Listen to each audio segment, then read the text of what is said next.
देश के प्रधानमंत्री नरेंद्र मोदी द्वारा सन 2017 में एक योजना का शुभारंभ किया गया था जिसका नाम सौभाग्य योजना था, जिसके तहत तमाम गरीब बेसहारा गरीब परिवारों का घर रोशन किया जा रहा है और इस पर लगातार काम भी जारी है और तमाम तरह के जो लोगों को लाभ इस योजना से मिल भी रहा है।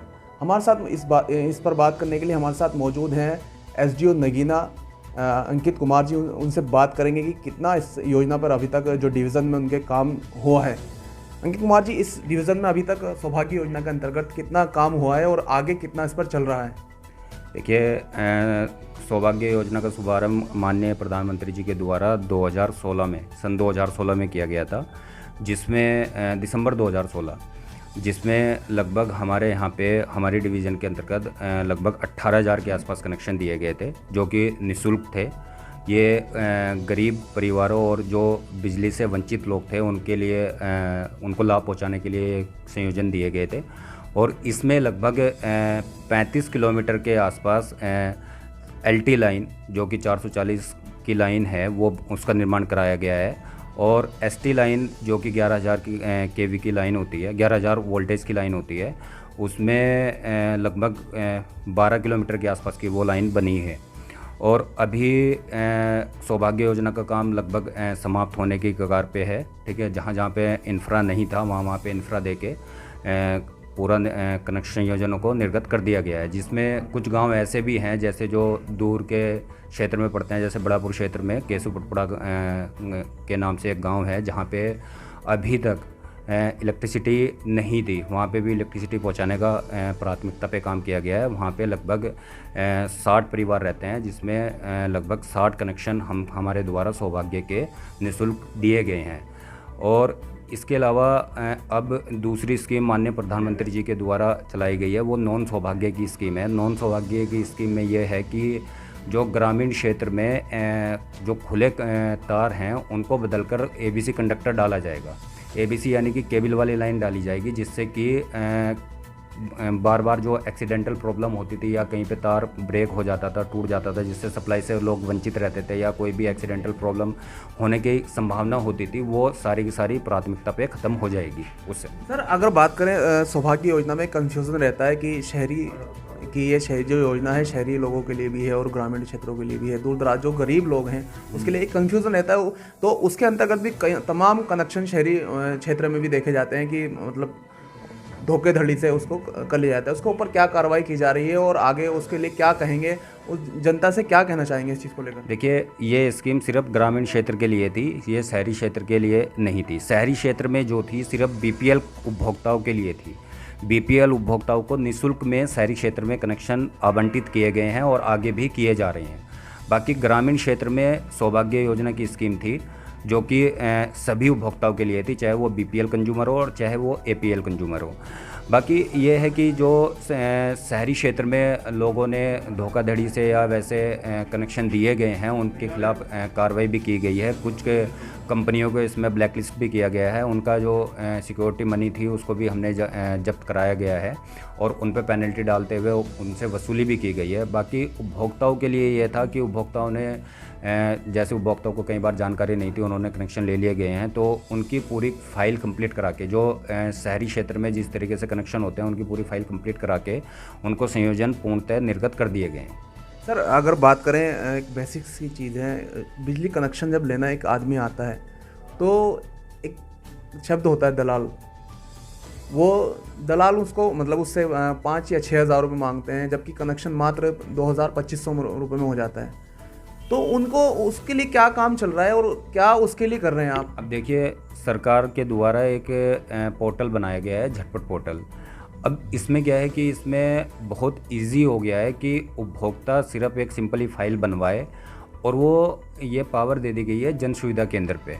जन सुविधा केंद्र पे इसलिए दी गई है कि जिससे कि जो मतलब जैसे आपने बताया कि दलाल, ठीक है, तो ये सारी चीज़ें ख़त्म करने के लिए ही झटपट पोर्टल का निर्माण कराया गया है, कि जिससे कि उपभोक्ता जाए और जन सुविधा केंद्र पे अपना रजिस्ट्रेशन करा ले और वहीं पे अपनी पूरी फ़ीस, जो भी उसकी फ़ीस लग रही है, ठीक है, उसको जमा करा ले। जैसे 1 किलोवाट का अगर उपभोक्ता आता है तो उसकी 1,805 रुपये की रसीद कटती है, और अगर वही 2 किलोवाट का उपभोक्ता आता है तो 2250 रुपये की उसकी रसीद कटती है।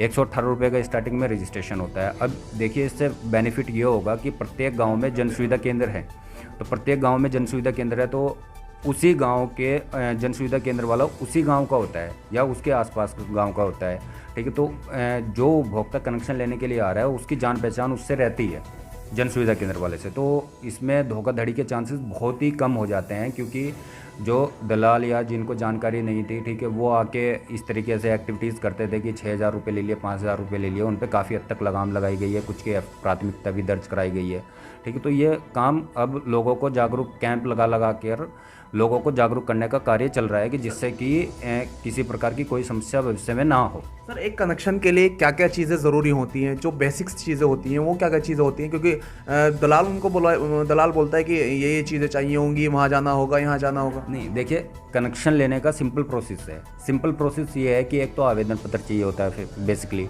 आवेदन पत्र चाहिए होता है, 2 फोटो चाहिए होते हैं उपभोक्ता के, एक BL फॉर्म चाहिए होता है। BL फॉर्म या उसको हम बोल सकते हैं फिटिंग सर्टिफिकेट। फिटिंग सर्टिफिकेट इसलिए बोल सकते हैं कि उपभोक्ता के घर में क्या क्या लगा हुआ है, कि एक ट्यूबलाइट हो गई, एक टीवी हो गया, एक फ्रिज हो गया, ठीक है, उसको बोलते हैं BL फॉर्म। BL फॉर्म में सारी चीज़ें मेंशन होती है, ठीक है, सारी चीज़ें प्रदर्शित की जाती है।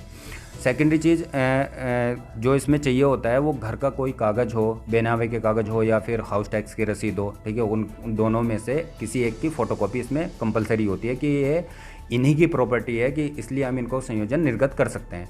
एक 10 रुपये वाला शपथ पत्र चाहिए होता है, ठीक है, जिसमें शपथ पत्र में लिखा जाता है कि मैं इसका पूर्णतः उत्तरदायित्व हूँ कि मेरे द्वारा पूर्णतः बिजली का बिल जमा किया जाएगा। अगर भविष्य में मेरे द्वारा बिजली का बिल जमा नहीं किया जाता तो पूर्णतः जिम्मेदारी मेरी होगी, क्योंकि अगर उसको हम कनेक्शन दे रहे हैं तो उसकी पूर्णतः जिम्मेदारी बनती है उपभोक्ता की कि वो बिल अपना समय से जमा करे। एक 100 रुपये का एग्रीमेंट होता है, ठीक है। एग्रीमेंट में ये होता है कि वो ब्लैंक एफिडेविट होता है, उसमें 2 गवाह के और एक उपभोक्ता के साइन होते हैं, और उसमें उपभोक्ता लिखता है कि विद्युत संयोजन हेतु, यानी अगर उपभोक्ता के द्वारा विभाग के साथ फर्जीवाड़ा करते हुए या किसी और के नाम पे कनेक्शन, मतलब किसी और की प्रॉपर्टी पे अपने नाम से कनेक्शन लिया जाता है, तो उस एफिडेविट का हम प्रयोग वहाँ पे कर सकते हैं कि इनके द्वारा विभाग के साथ धोखाधड़ी करके इस तरीके से कनेक्शन लिया है। कई बार इस तरह की लापरवाही या इस तरह के केसेस सामने आ जाते हैं, तो उन सब से बचने के लिए हम 100 रुपये वाला एग्रीमेंट, एक एफिडेविट लेते हैं।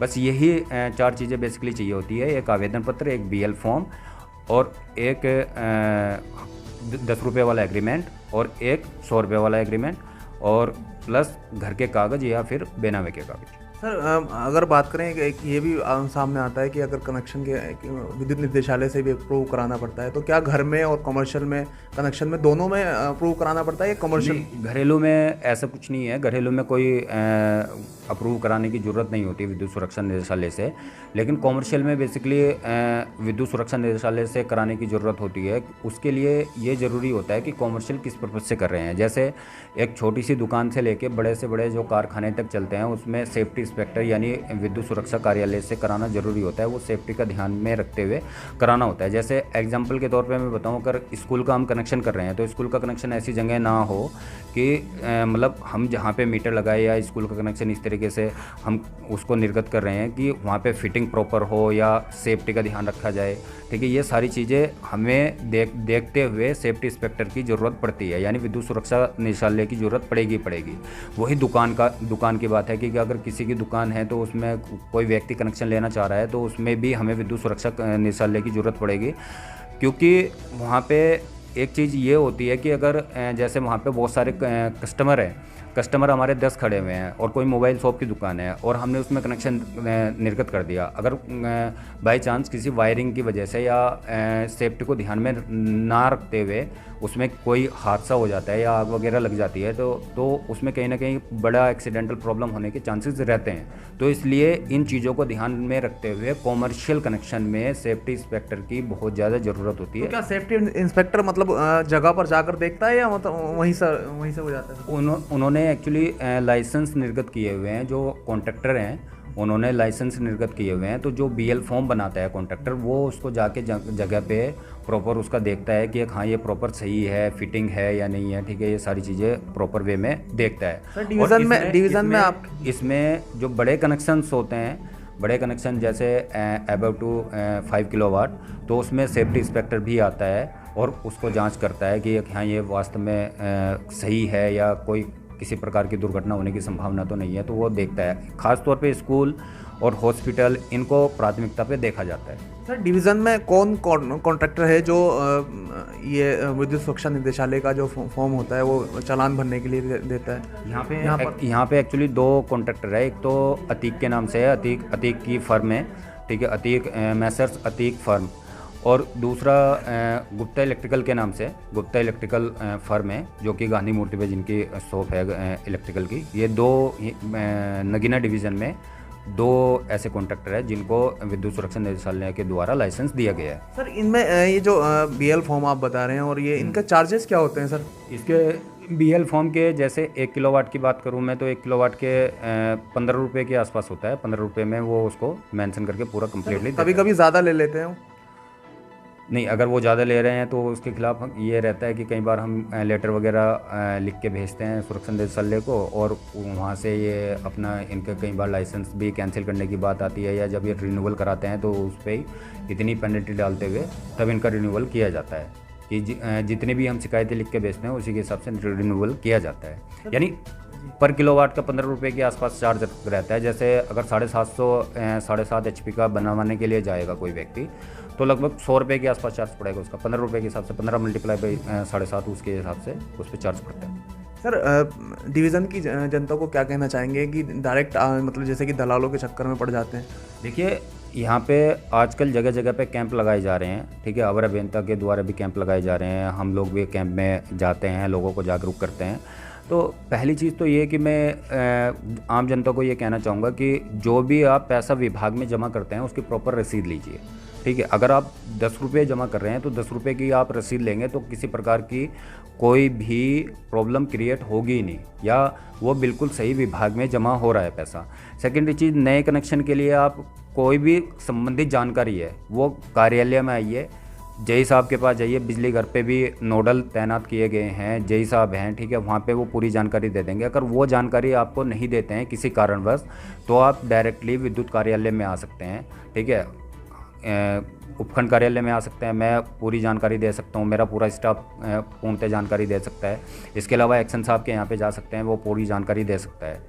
और इसके अलावा जैसे कई बार होता है कि घरेलू कनेक्शन से उपभोक्ता कॉमर्शियल कनेक्शन चलाने लगता है या अन्य चीज़ें करने लगता है, तो इनकी जानकारी भी उपभोक्ता आके एक बार पता कर सकता है। क्योंकि अब छोटे छोटे सब डिवीज़न कर दिए गए हैं, तो उपभोक्ता एक बार जानकारी लेने में किसी प्रकार की कोई प्रॉब्लम नहीं है। एक बार आए, वो पूर्णतः जानकारी, जो भी उसकी समस्या है, जो भी उसके डाउट हैं, वो एक बार पूछ सकता है, ठीक है, बिल भी अपना दिखा सकता है। मेरे पास यहाँ पे लगभग पर डे की अगर मैं बात करूँ तो लगभग 80 से 90 लोग आते हैं, ठीक है, जिनकी मैं प्रॉब्लम सुनता हूँ प्रतिदिन, और उनको रिजॉल्व भी प्राथमिकता पे करने की कोशिश करता हूँ। किस तरह की ज़्यादा समस्याएं आती हैं? जैसे इसमें कुछ नए कनेक्शन से रिलेटेड आती है कि नए कनेक्शन उनको लेने होते हैं, और कुछ बिल से संबंधित आती है कि बिल उनके ख़राब हो गए या कुछ और स्थिति है। क्योंकि अभी रूरल का जो डाटा है ग्रामीण क्षेत्र का, वो थोड़ा सा गड़बड़ है। गड़बड़ इसलिए है कि ग्रामीण क्षेत्र में नया नया काम हुआ है, नए नए कनेक्शन आवंटित किए गए हैं, तो उसमें थोड़ा सा समस्या ये आ रही है कि उनके कई बार बिल ख़राब हो जाते हैं, या उपभोक्ता को जानकारी नहीं है, ठीक है, तो उसकी वजह से बिल में प्रॉब्लम हो जाती है, तो उनको हम सही प्राथमिकता पे कर देते हैं। तो ये थे हमारे साथ sub division officer Ankit Kumar, जिनका साफ तौर पर कहना है कि सौभाग्य योजना के तहत तमाम जो डिवीज़न में तमाम जो गरीब परिवार हैं, बेघर परिवार हैं, उनको बिजली देने का काम किया जा रहा है, और तमाम इस पर लाइन पर भी काम किया जा रहा है। और जो दलालों से बचने के लिए उन्होंने कहा कि सीधा आकर ऑफिस में आकर पूर्णतः जानकारी लें और किसी भी दलाल के चक्कर में ना पड़ें। अपने सहयोगी के साथ मैं दानिश अली, MD न्यूज़, बिजनौर।